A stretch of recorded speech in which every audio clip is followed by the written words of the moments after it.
All right, Sweet Tea, you ready, buddy? I'm always ready. I love you, brother. All right, Sweet Tea Rex. Today we're going over the top 8 ways you can find your niche, your purpose, and possibly your career. So I'm a board certified behavior analyst, but I want to note that my BCBA credential does not cover the content in this video because it's not all evidence-based. Number 1, first way to find your niche, your purpose. This one I love, it's by Sinek. Simon says, live your life with purpose. Make sure you have a destination. Don't worry so much about the route or the route of getting there. And he talks primarily about the fact that as long as you know where you're going and the end destination, that's one of the ways you can find your niche. And we're going to roll this clip where he talks about it here. So many of us fall into our careers and fall into our jobs. And even if we do pursue something we want to do, sometimes it takes diversions, right? This is what I mean by living our lives by accident, which is we largely leave the direction of our careers and sometimes even our own happiness to others, our bosses, and all of that thing. So what it means to live your life on purpose means you understand the direction you're heading, but you remain agnostic as to the route. Most people try very, very hard to plan the route. In other words, what's your plan? People say, well, first I'm going to work here for 3 years, then I'm going to quit and I'm going to do this, and then for 4 years, they got the route planned. And the question is, where are you going, right? And that to me is what it means to have purpose. It means to have destination, right? It's like waking up in the morning and saying, I'm going on holiday. And somebody says, well, where are you going? I said, I'm going on vacation, I told you. You're like, where are you going? Vacation, right? And so how are you going to get there? You're like, well, I'm taking Route 95. So you've got the route planned, but you have no destination. And you see this in companies all the time. Why does your company exist? Growth. Great. Why are you growing? Why do you need to grow? What does growth mean? Because we're a company, we have to grow. And so they figure out all of these paths for growth, but they don't know where they're going. I would rather someone wake up in the morning and say, California. I'm trying to get to California, and I don't care what route I take. I'm going to start down Route 95, and if I find a better route, I'm going to take it. If there's traffic on Route 95, I'm going to take a side road. So this is what happened in my career. People kept telling me that I was unfocused because I kept taking side roads. I wasn't unfocused. I was going around obstacles. So that's what it means to live a life of purpose. It means I live every single day of my life trying to get to an endpoint. In my case, to create a world in which the vast majority of people wake up every single morning inspired to go to work, feel safe when they're there, and return home at the end of the day fulfilled by the work that they do. That is the destination I'm trying to reach.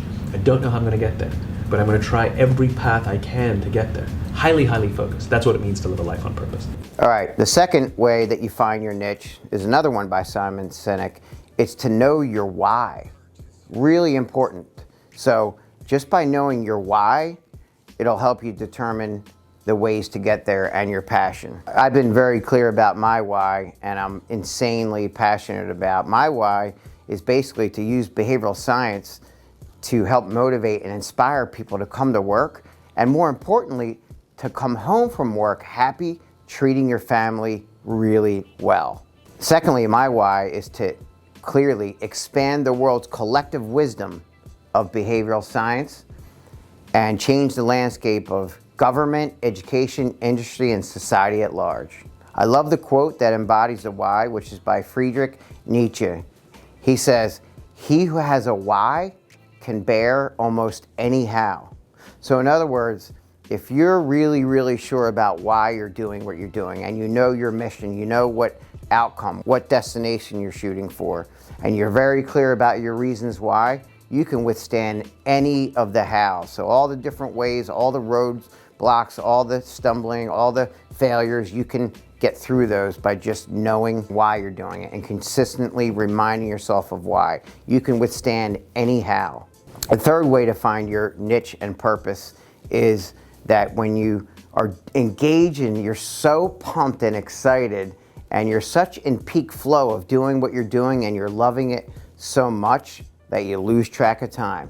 Before you know it, hours and hours go by because you're so immersed and you're a fanatic about what you're doing. Now, not to be confused with doing something that's not productive, such as you could easily go on a Netflix bender, you could engage in video gaming such as Fortnite, And that's producing no value, and it's not providing service to others. But just knowing that you're doing something that helps others provide service, and before you know it, the day has gone by and time really flies. That's your third way of knowing that you may be finding your niche. The fourth way you can find your mission and purpose, Jordan Peterson, well-known, renowned psychologist, speaks a lot about. It's about taking responsibility. Just by taking responsibility, it helps you realize that you're finding your niche. And Jordan Peterson speaks a lot about take responsibility first for yourself. Take accountability for your actions and the results that you produce as a result of your actions. Secondly, taking responsibility for those you love and your family. And then thirdly, even a higher vision, is taking responsibility for the community at large. Now, the fifth way to find your niche and purpose, it piggybacks off the other one, is that don't mistake pleasure for purpose. Because there's a big difference between pleasurable things. So I could sit there and get a massage all day and just feel it's really pleasurable, or go on that Netflix bender, or just watch movies and eat lots of cake and junk food. That's pleasurable, but it doesn't mean that I have purpose. There's a big difference. Pleasure is short-term, purpose is long-term. It gives you focus. And that focus and that mission generally provides value to other people. So by finding your mission and your purpose as opposed to pleasure, it has to mean you're willing to sacrifice. It has to mean you're willing to eat very frequently. So in other words, you're going to do a lot of things you don't like to get to that mission that you are trying to accomplish. When I say eat most of the time, I mean you have to engage in very unpleasurable activities to hit that bigger goal. For me, there's just tons of stuff that I don't like to do. I try to use the PREMAC principle, as I spoke about before. Get those things out of the way, and then follow them up with the things that I enjoy doing that add value to people's lives. The sixth way to find your niche is don't conform to what society wants you to be. Stop trying to conform and please people. People spend a lot of time on Instagram and on Facebook and different social media outlets just trying to portray an image to impress people that they don't even like. So what's really important is that when you're going to break new ground and do something that adds service and value to others, you're often taking that road less traveled. So it's important to realize that in the initial stages of you tackling something new in your mission and your purpose, you may make a lot of waves and you're a disruptor. A lot of people may not be happy with your initial rollout of your mission and your actions. You're going to find that your value of your mission is not going to be wrapped up in the number of likes that you get and the engagement on social media, because a lot of people might actually rebel, and you're going to see people come after you and they're going to feel threatened by your mission. So along with not conforming, you don't want to just get up every single day, put on a monkey suit, show up to work at a 9-to-5 job, just do time. It's something that really will eat away at your soul, and you'll go home every day and you're going to feel a lack of fulfillment. When I say don't conform, it doesn't mean like when I was younger, when I was 18, 17 years old, okay, maybe when I was 40. When I was in high school, I remember everyone wanted to be special. People wanted to stand out. So the group of people that I hung around in high school that were on the wrestling team and athletes, being special was, yo, that Brett, he's a crazy he's sick as he does crazy stuff. And everyone was just trying to talk about how crazy they were to stand out.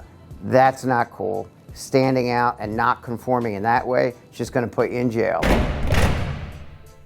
And the seventh important factor in finding your niche and your purpose is to realize that it's truly not the end game that you're trying to accomplish. It's the journey to the end game. And I've spoken about this before. I know a lot of people that have worked really hard, accomplished a goal, and then severe depression sinks in.